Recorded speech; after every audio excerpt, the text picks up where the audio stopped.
त्यानंतर बघा दादांनो, 91 मध्ये बाबासाहेबांनी हिंदू कोड बिल आणि जो 340 ओबीसीचं कार्यकर्त्यासाठी रिझाईन केलं आणि 52 पासून इलेक्शन सुरू झालं. बघा दादांनो, कोण झालेत, शिकले होते कोणी? SC/SCचे आणि ओबीसीचे लोक कोण ज्यांनी शपथ खाल्लेली आहे आम्ही संविधानाला मानणार नाही, तेच झालेत ना.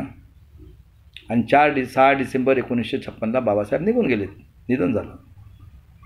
त्यानंतर बघा दादांनो, 1 मे 1960ला विदर्भ मराठवाडा हा महाराष्ट्रात ॲड झाला. आणि बघा, यांनी कत्तलखाना काढला आहे आदिवासी संशोधन केंद्र. बघा मजा, बघा आमचं संशोधन करणार होते हे. आणि कोणाचं डोकं आहे? मधुकर पिचडचा नातेवाईक महादेव गोविंद गारे, ज्याची जात कोळी आहे आणि ज्याचं वय 22 वर्षाचं, 39चा जन्म आहे. 25 वर्षात होत होतं का? जोशी कुलकर्णी त्याला ट्रेनिंग दिलं आणि त्याला ग्रॅज्युएट केलं, PhD केलं. कोण होते गाईड करणार, कोण शिकले होते? आणि त्यांना आश्रमशाळा दिल्या. आणि चपराशीपासून तर डायरेक्टरपद त्यांना बसवलं, त्यांचा ज्या काही 13 जाती आहेत त्या लोकांना. आणि इंदिरा गांधींनी 76ला रेस्ट्रिक्शन होतं, तेव्हा जनगणना झाली, तेव्हा 1,10,00,000 होती. तर यांना 4 खासदार 25 आमदार मिळालेत आणि आमचे वार्ड रिझर्व होते, अजूनही रेकॉर्ड आहे. त्यानंतर बघायला दादांनो, हे काय म्हणतात 85 मध्ये आपण आपल्या वडिलांचं प्रूफ, म्हणजे आम्ही एवढे हे झालेले होतो पुढारलेले, त्याचं दाखला आणा. मला सांगा, नगर परिषद, ग्रामपंचायत, कॉर्पोरेशनमध्ये कोण होते? महानगरपालिकेमध्ये कारकून करणारे कोण लोक होते? हेच होते ना, यांचेच पिलावडे होती ना. हां. आणि त्यानंतर बघा दादांनो, यांनी किती 94 मध्ये 114 गोंडगोवारी लोकांना मारलं नागपूरला. 94 मध्ये 98 मध्ये घाटकोपरमध्ये 11 लोकांना मारलं, यांनी गोळ्यांनी मारलं आणि त्या रामदास कदमला सोडून दिलं. त्यानंतर खैरलामध्ये 8 मध्ये बघा, पोरीच्या ना आईच्या गुप्तांगमध्ये यांनी काळ्या टाकला नाही. एक अंधा भाऊ आणि एक भाऊला दोघांना मारून टाकलं यांनी आणि आदर्श गावात बक्षीस दिलं. कुणाचं गव्हर्नमेंट होतं? त्यानंतर बघा दादा, 2014 मध्ये लोकनेता गोपीनाथजी मुंडे छोट्याशा ॲक्सिडेंटमध्ये मरतात आणि हे बनतात खुनी, बलात्कारी, डाकू लोक RSSचा. आणि 2002-3चा जो काळ चाललेला होता, जज लोयाला हे केलं होतं दादांनो, त्याला नागपूरला देऊन मारलं. त्याची इन्क्वायरीसुद्धा करत नाही. बघा हे आमचे ज्युडिशरीवाले. त्यानंतर हेमंत करकरे, रेकॉर्ड आहे, त्याला गोळ्या इथल्या लागल्या आहेत. आणि तो कदम, करा ना अटक, निरंजन टाकलेला विचारा ना, कमिशनर पोलीस मुश्रीफला विचारा. आणि दिवसा ढवळा डॉक्टर नरेंद्र दाभोळकरला मारलं 5 मिनिटाच्या पोलीस स्टेशनवर. 5 आहेत का? हे एवढा अत्याचार झाला आहे कुठं? कोण आहेत हे लोक? महाराष्ट्रात सत्ता भोगणारे हे अत्याचार करतायत की नाही? कारण बाप तो आहे बलात्कारी, अत्याचारी, खुनी आणि आई यांची आहे. मग काय निघेल? जीन्स निघेल की नाही? बरोबर. बघा आज काय परिस्थिती आहे. पूर्ण महाराष्ट्रात घराणेशाही, ग्रामपंचायत, नगर परिषद, कॉर्पोरेशन, आमदार, खासदार आणि सगळे नात्यागोत्यातले. तिथनं जे चाटून आले तेच इथं जिभेने बोलतात. ते जे सांगतील ते चाटायचं आणि बोलायचं. आज बघा काय परिस्थिती झालेली आहे. आज बघा 75 वर्ष झाले. बघा तुमची बुद्धी कुठं आहे ते. चला रे, ताल्या थाला वाजवा. चालले डॉक्टर, इंजिनियर, सायंटिस्ट. चला रे, तुमच्या आईवडिलांपेक्षा दगडामध्ये प्राण पडले. चला. हां, जन्म झाला तर तोच सांगणार. काय खायचं ते कॅलेंडर. तुमचं सिलेक्शन झालं, पर्सेंट तोच घेणार.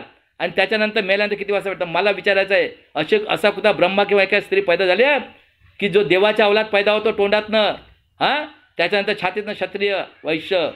अरे जगामध्ये काळा पांढरा झाला ते बघा. अमेरिकेमध्ये 2दा त्यांना प्रेसिडेंट केलं. आणि जगामध्ये कुत्रा, डुकर, हां, कावळे, गिधड अशी आहे उपमा. जगामध्ये अन्न वस्त्र 3च वस्तू लागतात. आणि आमचा म्हणतो विश्वगुरू 80 करोड लोक 5 किलोनी. अरे हे तर मरणारच आहेत. आणि त्यानंतर 32 डिग्री 4 PhD बाबासाहेबाचं जग झालं. कोणी झालेलं आहे का? या 1000 वर्षात कोणी झालेलं आहे आणि होणार नाही. आणि स्वाभिमानी जगायला दिलं. बघा मताचा अधिकार तो ईव्हीएममध्ये. आणि कुठं गेली लोकशाही? लोकांच्या उन्नतीसाठी केलं राज्य.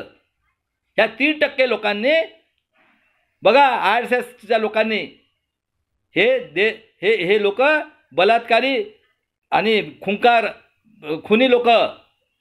काय डेफिनेशन आहे मी सांगतो आज तुम्हाला. आम्हाला गुलाम बनवण्यासाठी चाललेली हुकुमशाही सत्य आहे का? सत्य आहे. आज कार्पोरेट सेक्टरमध्ये तेच बसलेत. बघा हे देशद्रोही इलेक्शन आपलं ज्युडिशनरी, त्यानंतर ब्युरोक्रेसी आणि हे. आणि आज आमच्या जाती आहे जनावराचा मारायला पोलिसला 2 पोरांना काढलं आणि तो म्हणतो तडीपार बांगलादेशचे माणसं आणू, पाकिस्तानचे आणू, आम्ही लंकेचे आणू आणि आमच्या प्रॉपर्टीच्या गिनती करणार आहेत. बरोबर आहे. आणि त्याच्यानंतर कुणाकडे रेकॉर्ड आहे आमच्या गरीब लोकांचं व्होटिंगचा अधिकार घ्यायचं? किती डोकं चालतं? यांच्या बापाचा देश होय का? आणि त्यानंतर मणिपूरमध्ये आदिवासींच्या पोरींसोबत काय होत आहे? आम्ही भक्षक आहोत पूर्ण भारतातले आदिवासी. गोल्ड मेडल बेटीला मारलं, हातच बलात्कार करून फेकून दिलं. ते रितू सिंग सोबत. आणि आमचे धान्य पिकवणारे लोक देशद्रोही. आणि कायदा पास केला 2 पोरांना हाकलून. अरे माझ्या सेनेमध्ये काम करणाऱ्या सैन्य लोकांनो, BCF, CRPF आणि पोलीसवाल्यांनो, बघा 19 मध्ये जनावर मारतात. जज लोहिया जनावर, दाभोलकर जनावर. आहे का सत्य?